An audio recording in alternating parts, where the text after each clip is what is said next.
Sur cette image, nous voyons la ville de New York. Cette gigantesque métropole domine la mondialisation. Nous voyons la pointe sud de la presqu'île de Manhattan ainsi que le reste de l'agglomération new-yorkaise, notamment Brooklyn ou une partie du New Jersey. Mais ce qui ressort de cette image, c'est que nous sommes souvent familiarisés avec le paysage urbain de cette ville. Ce qui est surprenant, car la grande majorité d'entre nous n'avons jamais mis les pieds dans cette ville. Et cela symbolise la domination culturelle des États-Unis qui, par leurs produits télévisés, cinématographiques, littérature, nous ont inscrits dans notre imaginaire collectif les paysages urbains de cette ville. New York est une ville qui domine la mondialisation. New York est au centre des États-Unis. Nous allons donc étudier les États-Unis dans la mondialisation.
Nous allons maintenant étudier le croquis récapitulatif de cette leçon, de ce chapitre.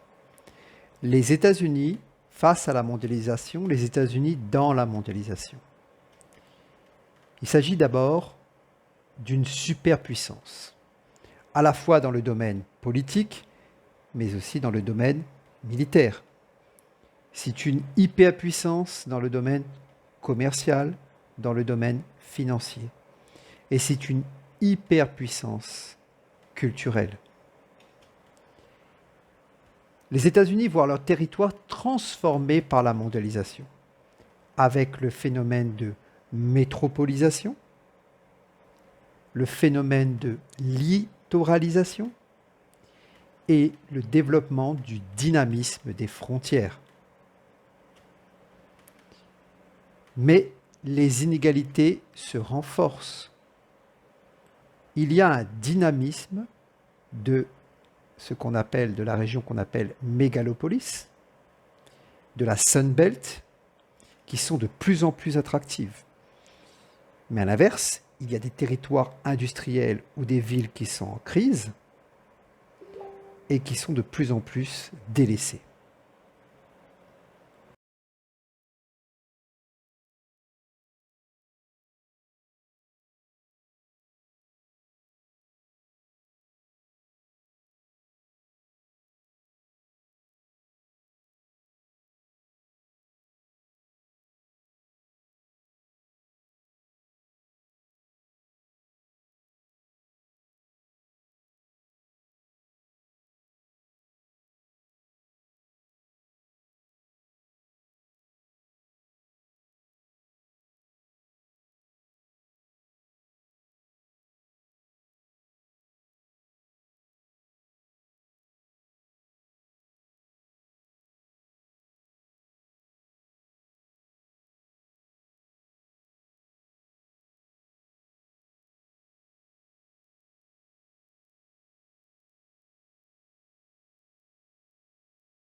Nous allons maintenant lire la trace écrite.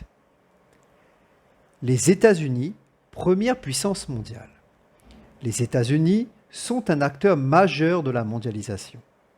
Avec le PIB le plus élevé au monde, le pays est la première puissance économique et financière mondiale. Cette domination s'appuie sur de puissantes FTN, firmes transnationales, sur le dollar et sur la première bourse au monde, Wall Street. Elle repose également sur la première armée au monde. Tout cela forme le hard power. La puissance des États-Unis se manifeste enfin par la diffusion de sa langue et de sa culture. C'est le soft power qui exporte le modèle américain dans le monde entier. Ces éléments font des États-Unis un pays attractif. C'est le premier pôle d'immigration au monde. Un territoire transformé par la mondialisation. Sous l'effet de la mondialisation, la population et les activités se concentrent dans les métropoles, très connectées aux différents réseaux de la mondialisation et bien reliées entre elles. C'est la métropolisation. Ces très grandes villes accueillent des entreprises de haute technologie, des centres de recherche et des grandes universités. Les inégalités y sont fortes. L'ouverture du territoire américain sur le monde se renforce avec la mondialisation qui renforce la littoralisation des hommes et des activités. Les façades maritimes atlantiques et pacifiques sont reliées entre elles par des réseaux de transport denses et performants. Les frontières avec le Mexique et le Canada sont très actives dans le cadre de l'ALENA, l'accord de libre-échange nord-américain. L'adaptation constante des espaces productifs. Le littoral nord-est et les États de la Sun Belt forment la première région industrielle du pays. La réindustrialisation est sélective. Elle ne touche pas toutes les régions. Détroit, ancien berceau de l'automobile, est une ville en crise, alors que Dallas, Houston ou Los Angeles renforcent leur position. Les espaces délaissés de l'intérieur, Grande Plaine ou Vieux Sud, se vident de leur population. Ils sont localement transformés par le tourisme ou l'exploitation du pétrole et du gaz de schiste.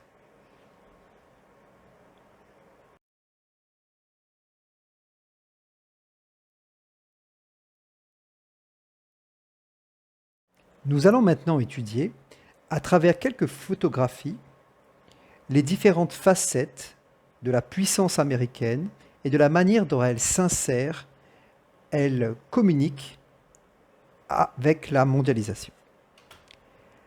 Tout d'abord, cette photographie représente le président des États-Unis actuel, à savoir Donald Trump, devant le drapeau américain lors d'un meeting électoral en 2018.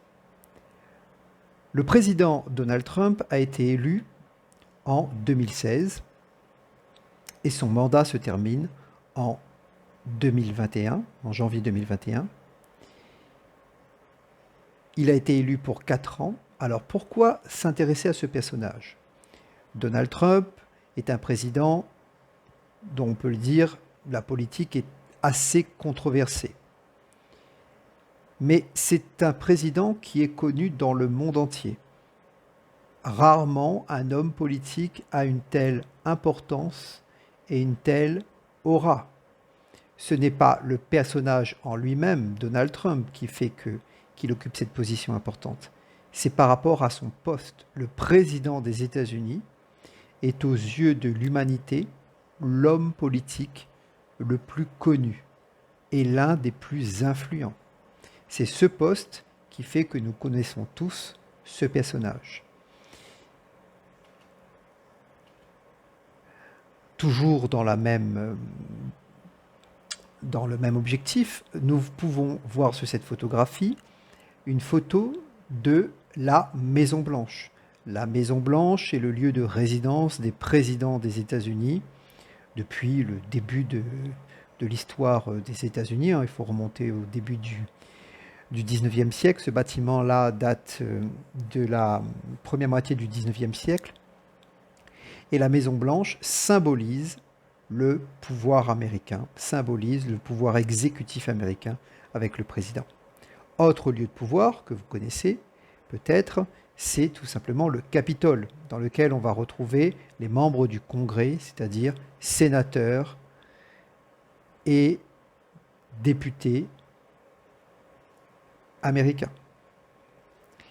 Le pouvoir législatif aux États-Unis est très fort et ce symbole que représente le Capitole est aussi connu dans le monde.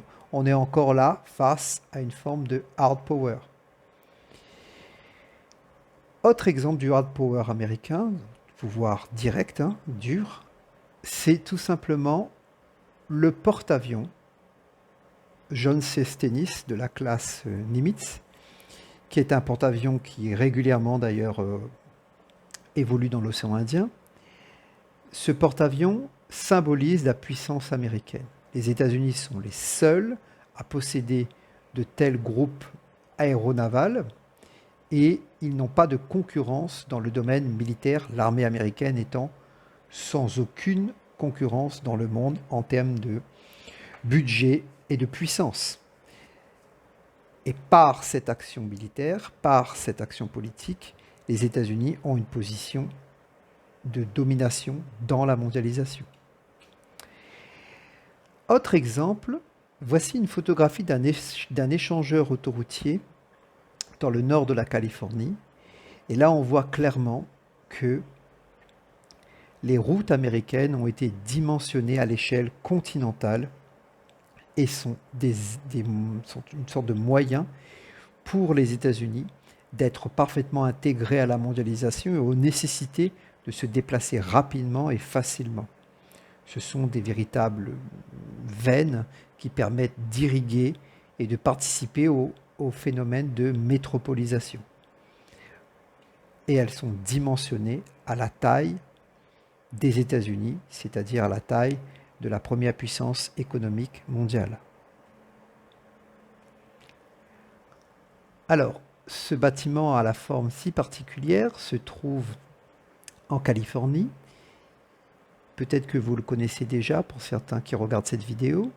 Il s'agit du siège social d'une entreprise internationalement connue, puisqu'il s'agit d'Apple. Ce siège social a été construit il y a quelques temps, très peu de temps même, moins de 3 ans, et il symbolise la puissance de cette nouvelle firme transnationale, Apple, une société qui a à peine 40 ans, et qui est devenue l'une des plus grosses capitalisations boursières au monde et l'une des entreprises les plus influentes et les plus connues dans le monde. Elle symbolise cette nouvelle économie qui a encore renforcé le poids des États-Unis dans la mondialisation. Autre exemple de la domination des États-Unis dans la mondialisation. Voici une affiche pour le film Avengers Endgame, sorti il y a quelque temps, dans lequel on peut voir la présence d'écritures qui ne sont pas classiques, j'ai envie de dire. Enfin, pour nous, bien sûr, puisqu'il s'agit d'une affiche qui vient de Thaïlande, dans lequel on voit la sortie du film qui est annoncé par cette affiche. Alors, qu'est-ce que cela nous montre? Cela nous montre que la production culturelle américaine, eh ben, elle est tout simplement diffusée à l'échelle du monde, aussi bien aux États-Unis qu'en Europe, qu'en Afrique, qu'en Asie, qu'en Amérique du Sud, partout dans le monde. Là, les produits culturels américains sont présents et fortement dominés. Je pense qu'il y a un certain nombre de personnes qui regardent cette vidéo qui ont vu ce film ou entendu parler de ce film. C'est aussi d'ailleurs le film qui a rapporté le plus d'argent au cinéma de l'histoire de l'humanité, il me semble. Donc c'est un produit culturel, peu importe la valeur qu'on lui donne, ça c'est autre chose, mais c'est un produit culturel qui montre la puissance de la culture américaine, la puissance du modèle américain et la puissance de l'américanisation du monde, quelque part. Bien.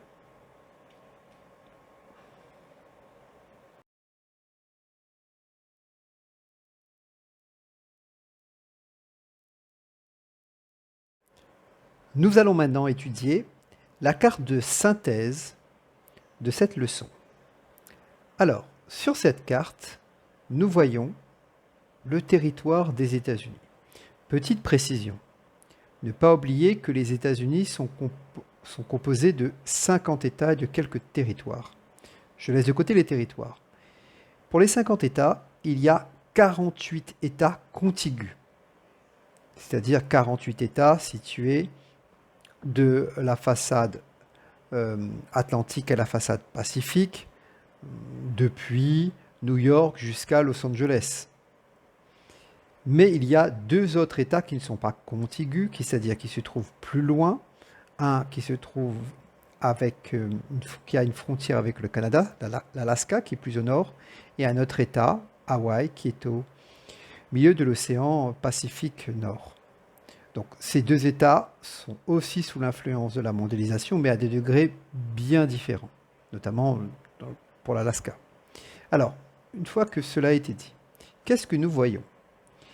Déjà, l'importance des différentes métropoles, que l'on va retrouver un petit peu partout sur le territoire américain, mais on aura l'occasion de voir surtout dans la partie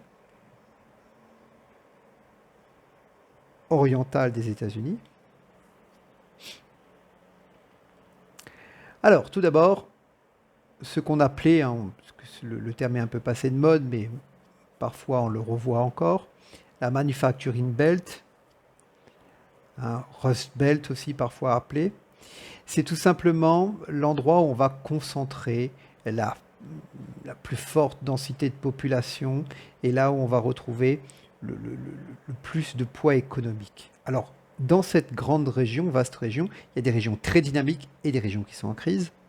Donc, il y a beaucoup de contrastes à l'intérieur de cette zone, mais elle concentre vraiment énormément la population des États-Unis et aussi grande partie de sa puissance économique. Alors, au cœur de cette zone, il y a Mégalopolis. Mégalopolis, c'est tout simplement l'addition d'un grand nombre de métropoles, depuis Boston au nord jusqu'à Washington au sud, qui s'enchaînent les unes les autres le long de la façade nord-est des États-Unis et qui concentrent plus de 80 millions d'habitants et une grande partie de la richesse et de la puissance des États-Unis. C'est ce qu'on appelle une mégalopole, c'est-à-dire un ensemble de grandes villes qui se touchent pour former un grand ensemble, justement. Ensuite, autre espace dynamique, vous avez la Sun Belt, cette espèce de grande banane qui démarre de Seattle dans l'État du Washington, qui se poursuit en Californie, passant avec la frontière mexicaine jusqu'au Texas, avec Dallas, se poursuivant jusqu'en Virginie en passant par la Floride. La Sun Belt, c'est véritablement la région des États-Unis, enfin l'ensemble des régions des États-Unis les plus dynamiques, là où la croissance démographique et la croissance économique est la plus rapide. Et cette Sun Belt est nommée comme cela à cause des conditions de vie agréables, puisqu'on y trouve davantage de zones ensoleillées, notamment au sud. Parmi toutes ces régions, on va trouver des régions avec un développement très rapide, la Californie, le nord-ouest des États-Unis, la Floride, le Texas. Ce sont véritablement des régions avec un dynamisme économique très très très très important, beaucoup plus important que ce qu'on va retrouver au nord, à la place de l'ancienne région des Grands Lacs, là où il y a la ville de Détroit, par exemple. Des régions qui sont plutôt à dominante agricole. Là, c'est tout simplement le centre des États-Unis, ces espaces de grandes plaines, le grenier des États-Unis, dominé par une agriculture extensive très importante. Ensuite, un espace de marge plus faiblement mis en valeur. Faiblement mis en valeur, ça ne veut pas dire pas mis en valeur, mais qui est plus à l'écart. On a la région donc des montagnes rocheuses. Alors attention, il y a des exceptions, je pense notamment au lac avec Salt Lake City. L'ensemble n'est pas totalement abandonné, il est moins mis en valeur que le reste du territoire des États-Unis. Pour des raisons aussi naturelles, comme je me répète, c'est une zone de montagne. Des métropoles mondiales, on va retrouver des sièges sociaux, des grandes universités, des centres de recherche. Vous avez New York et Chicago et Los Angeles. Ces trois villes sont, ces trois métropoles sont véritablement des métropoles de taille mondiale, surtout New York et Los Angeles. La capitale politique, qui dirige cet État fédéral, je le rappelle, c'est Washington. Les flux intérieurs, il y a des déplacements de population à l'intérieur et des délocalisations industrielles qui se font depuis l'ancienne région industrielle et de population au nord-est vers les zones dynamiques du sud et de l'ouest des États-Unis. Et enfin, les échanges avec le reste du monde, depuis l'Asie, l'Océanie, surtout depuis l'Asie, depuis l'Amérique du Sud et depuis l'Europe et le Moyen-Orient. Le territoire américain dans la mondialisation.